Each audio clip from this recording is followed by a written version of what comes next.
એટલે મને એક ડાઉટ છે. મારો મિત્ર એમ કહેતો હતો કે એનકેડમાં આપણે વિડીયો જોઈને શીખી શકાય છે. સાચી વાત છે? એ વસ્તુ એવી છે કે ઘણા ડૉક્ટરોએ યુટ્યુબની અંદર પણ સર્જરીના વિડીયો નાખ્યા છે. તો એ સર્જરીના વિડીયો જોઈને તમે ડૉક્ટર ન બનીએ. તો મને કંઈક નવું શીખવાડો ને. મેજિક શીખવું છે? હા. બતાવો. જો આમાં. જો આ જે છે મેં રન દોર્યો છે, બરાબર? આ સિક્વન્સ છે, આ મોટિવ છે.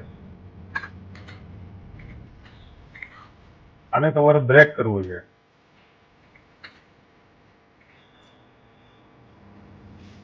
બ્રેક થઈ ગયું છે. એટલે આ તો આવી રીતે થઈ જાય. આ તો હાવ ઈઝી છે. આ વસ્તુ ટેકનોલોજીનો યુઝ છે પ્રોપર.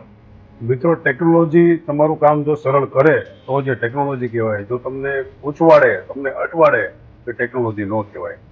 એટલું ઇઝી કામ કરેલું છે, એટલી ઇઝી ટેકનિક કરી નાખી છે. તમે એકવાર આવશો એટલે તમને સમજાઈ જાય છે કે કર્મા ડિઝાઇન સ્ટુડિયોની અંદર સોફ્ટવેર નથી, ટેકનોલોજી વાઇઝ તમને દરેક વસ્તુનું પ્રોપર એક એક ટૂલ્સ વાઇઝ સોલ્યુશન અપાય છે, જેનાથી તમે સરળતાથી ડિઝાઇન બનાવી શકો છો. સંપર્ક કરજો કર્મા ડિઝાઇન સ્ટુડિયોનો સુરત. Thank you.